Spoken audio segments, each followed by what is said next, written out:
Okay, welcome everybody. This is a continuation of our Japan theme semester as part of the Global Studies Seminar. So welcome everyone. It's good to see everyone on a evening before our two-day fall break on campus. Thanks for showing up tonight. I would like to introduce some very distinguished guests tonight that we have visiting, but I'm going to start with Chris Heislop from the Montana World Affairs Council in Missoula. And this is really our first chance to work with the World Affairs Council, which is a nonprofit based in Missoula. And we see it, Chris and I were talking earlier, we see that this is the first a very fruitful relation. So Chris. I hope so. Thank you very much for that, Paul. Thanks everybody for coming. I'm Chris Hislop. I'm the executive director of the Montana World Affairs Council. And I'm guessing most of you have never heard of us before. But we're a small, nonpartisan, nonprofit organization. And what we try to do all around Montana is what we're trying to do in this room, which is to bring the world to Montana and Montana to the world. So we're very lucky to work all around the state, bringing distinguished speakers like Ambassador Boucher into universities, into schools. We were just in Lockwood High School not long ago, an hour or two ago. In order to help Montanans, whether you're a student or a citizen or both, try to get down to three things, really. It's the what, the so what, and the now what. And what I mean by that is, on issues like tonight, when Ambassador Boucher is talking about Asia, economics, and China, to learn a little bit about what is it? You know, what are the facts? What are the operative themes? But beyond the facts, because so many of us can simply get the facts from our phones in our pockets, what we're trying to do in our programs is get to the so what, which is the kind of, why does this matter to us? And to us, by that, I mean, why does it matter to Billings? Why does it matter to Montana or the United States? Why is what is happening in this place, tonight we're talking Asia and China, matter to us as citizens here in the United States and in Montana? And then we also try to offer some thoughts on the now what. And now what is typically, you know, what can you do? You know, now that you know the facts, now that you know how it affects you, what is to be done? Maybe by you, maybe by an elected official, maybe by your community, otherwise. So these are the things that we're trying to bring in a more rich sense to help people engage more clearly with more intent in the world and what's going on. And I thought no better way than to connect with you, Paul, and your program here and this university. I'm really pleased to be here because it's our first program like this in Billings. We've done programs like this in Missoula for 20 years. And over the past 2 years, we've now moved into Bozeman and into Helena. And it only makes sense to come here to Billings to speak with people like you and community members. And so I say that also as a means to ask you if you have any thoughts or opinions or things you'd like to share with me afterwards about programs you'd like to learn more about, things that might engage the Billings community. I'd be very happy to get your feedback, whether you're a student or a faculty member, staff, or citizen, please let me know. Now I'd like to, I have to do one very important thing before I introduce our distinguished guests, and that's to thank our sponsors. We do get support from Stockman Bank, from Clearwater Credit Union, and the Dennis and Phyllis Washington Foundation, all local here to Montana and all helping us deliver things like this and other programs to you.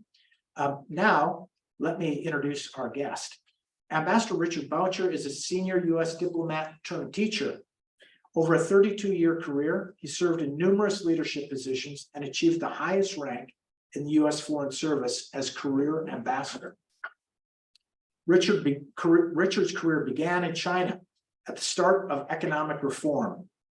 In his later career, he became the longest-serving spokesman in the history of the State Department, serving 6 secretaries of state. He's former ambassador to Cyprus and U.S. Consul General in Hong Kong. He taught diplomacy and foreign policy at Brown University, University of Michigan, and George Mason University.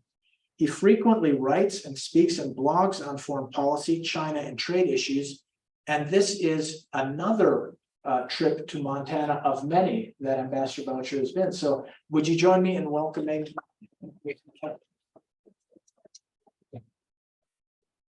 Well, thanks a lot to Chris and thanks Paul for setting this up and having me over. Nobody joined the State Department to be the longest serving anything. We all joined so we could change jobs every two or 3 years and go somewhere new and learn another language. So it's kind of funny that I ended up being longest in the spokesman's job, but I like the world. And Secretary Albright called me one night and said, my spokesman's leaving, you want to come do the job for me? And I thought about it and I said, yeah, because I kind of miss the world. I like kind of trying to look at the whole world. And that's what I'm going to try to do tonight with a special sort of little more emphasis on what I've done in China and Asia and things like that. It's sort of, we're at a very dynamic moment in the world economy. A lot of things changing, a lot of things, countries rising, technologies distorting things. But it's also a wonderful moment. I know you read about natural disasters and poverty and starving people in Africa, and that exists, and we have to keep working on those problems. But half the world is middle class now. Half the world is under 30. Half the world is educated to secondary level. More people, all the numbers. Infant mortality is down. Longevity is up. Child nutrition is up. Calories per person. Any of those numbers.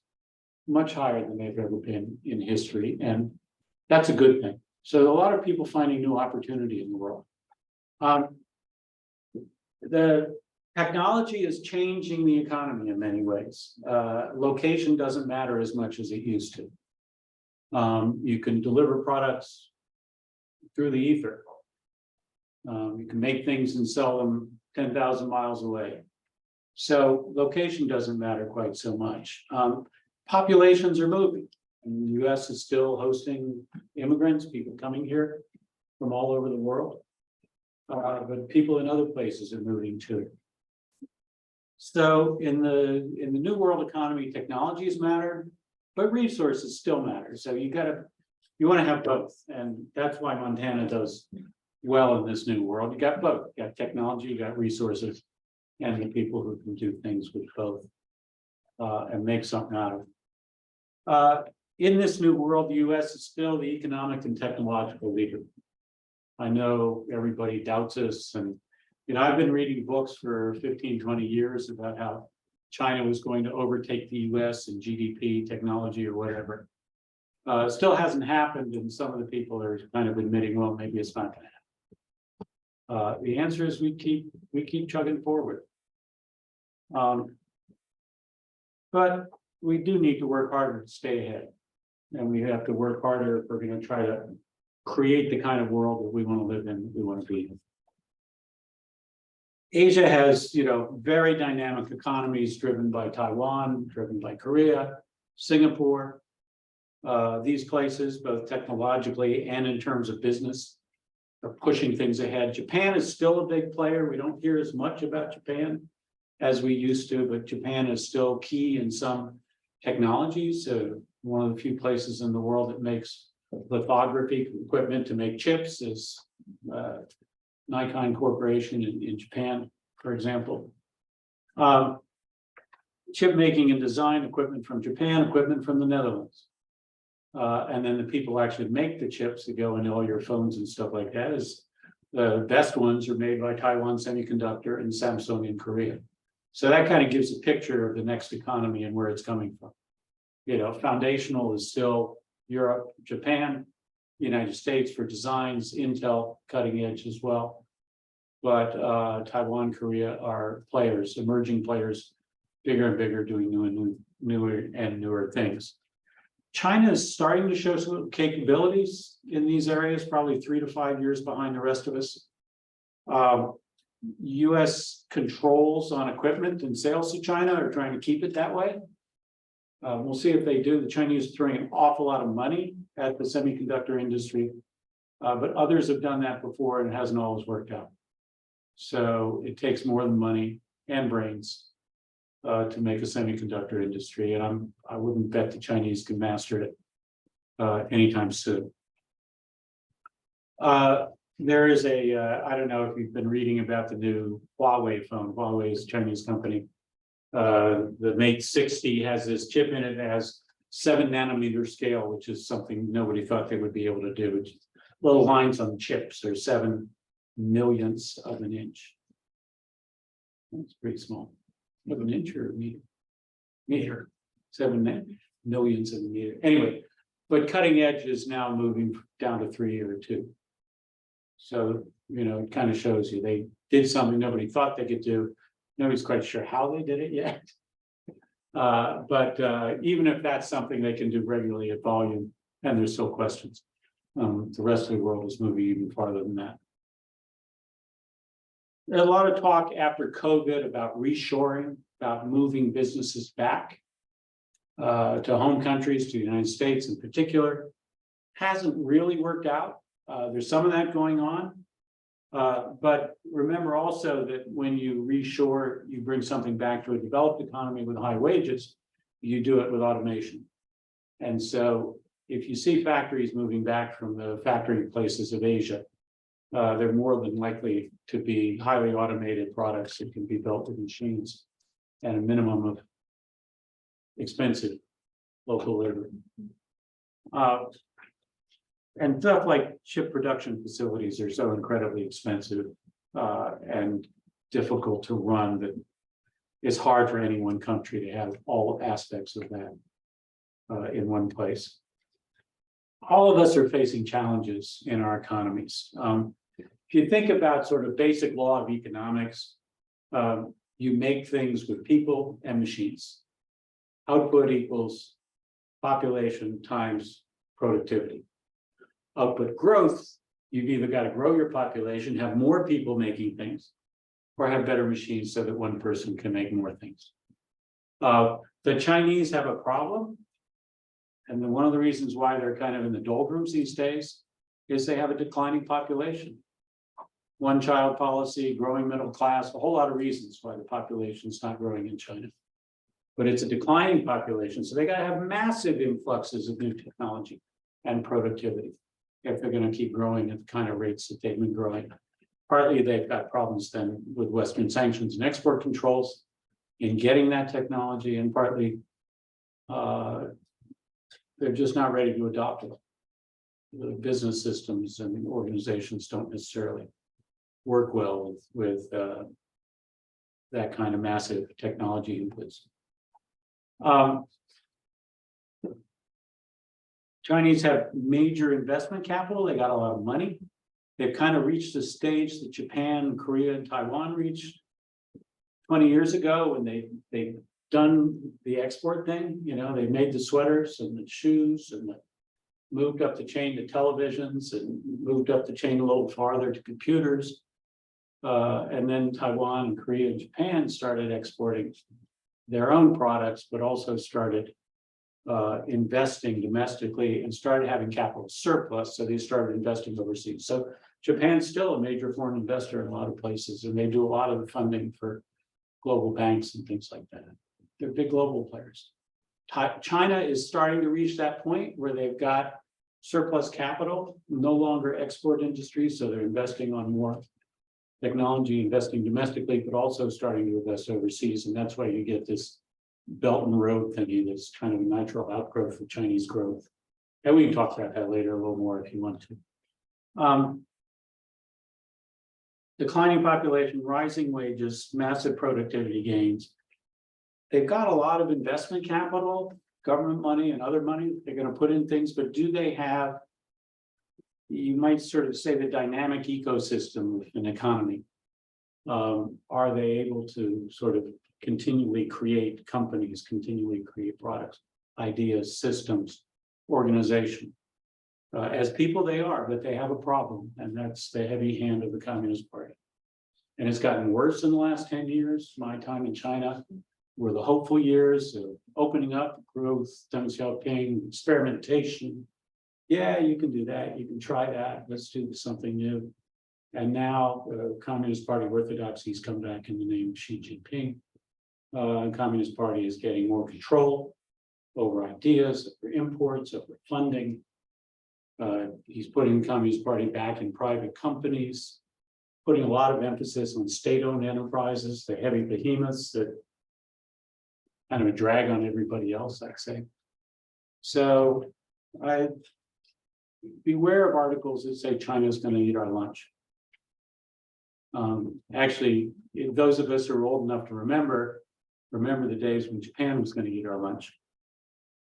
And Japan, for a variety of reasons, never quite did that, although they're still a prosperous society with important international economic contributions. But there are a lot of people sort of forecasting doom and gloom, and I still believe in America.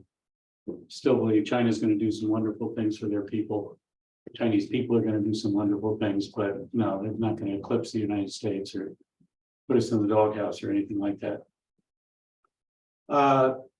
Taiwan, Korea, Singapore, all going gangbusters, but they need markets and they need low-wage workers. So you see a lot of the companies that were operating in China, because population declines, lower workforce, wage rates going up anyway, because of prosperity and expectations. Companies are starting to move out of China already. They've just moved faster. And so a lot of those investors in China, US, Taiwan, Korea, Singapore, they're moving down to Southeast Asia. They're moving to Bangladesh. Some of them even moving to Ethiopia, right? So those are places you can make products. Taiwan, of course, faces sort of political uncertainty about China and cross-straits relations and all that sort of thing, but they're diversifying and they're investing overseas. So Taiwan continues to do pretty well. And they've lived with this ambiguous situation for a while. And as long as the situation remains ambiguous, I have great faith they could keep doing well. Japan is aging. That's their biggest problem. But as I said, they still got the technology. They've talked a lot about developing a sort of economic environment where people can start small companies and prosper and grow as sort of, favoring young entrepreneurs and things like that. But frankly, you don't really see it happening in Japan.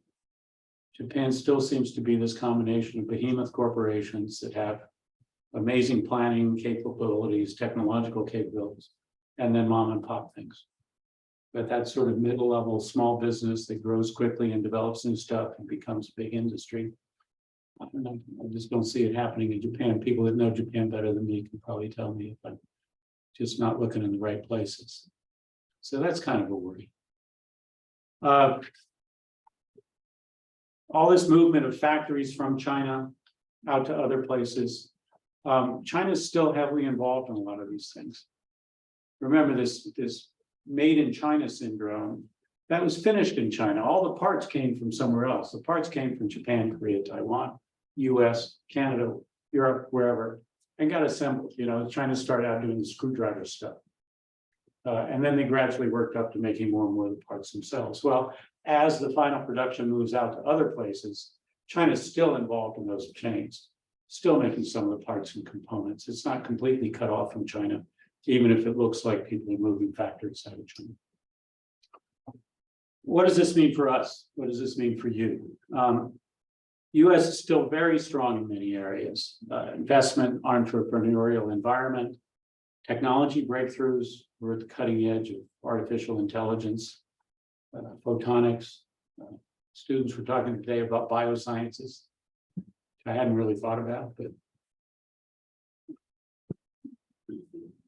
doing it in Montana, huh? And applying technology to existing systems like farming or manufacturing. US still has capital available at all levels, all sizes of enterprise, huge financing deals, small financing deals, start a company, expand a company. That's kind of unusual. Different countries have sort of pockets of capital for different kinds of enterprises. US has a whole gamut of investment capital that can start all kinds of new enterprises at different levels. The biggest question for you, for us, do we have a skilled workforce to run a highly technical, highly automated, very dynamic economy? And that's why it's important to come to universities. Education is key to all this, and educating our workforce. Montana has a lot of what the world's going to need. Montana grows things, digs things, and invents things. As I said, it's sort of combined the technology and the resources that 21st century needs. So whether it's technology, software, aircraft parts, or molybdenum, which I'm going to learn how to say properly before I leave Montana. You've got a lot of assets. Let me finish with one other bigger thing about the U.S. standing and role and leadership in the world. And for this, I go back 77 years to George Kennan at the end of World War II. George Kennan wrote something called the X article about containment that set the framework that guided U.S. policy for 40, 50 years with the Soviet and dealing with the Soviet Union. And he was, for all of us foreign affairs wonks, that article is like the seminal, that's the starting of our entire lives, really. But he wrote something in that article at the end that still applies today.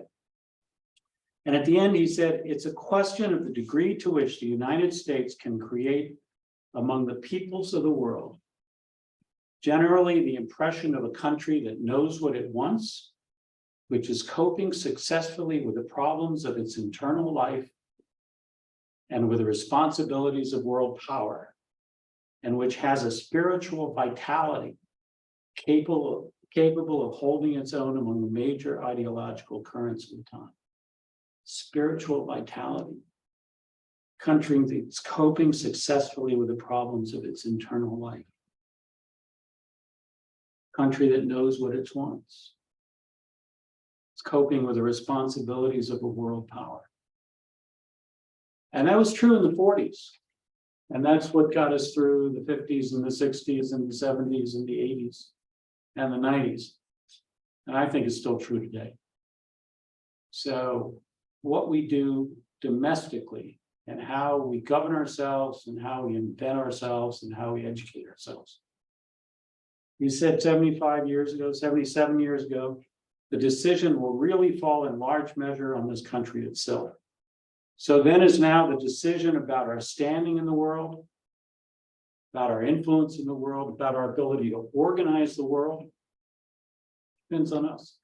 Depends on you, me, our children. So good luck to all of us.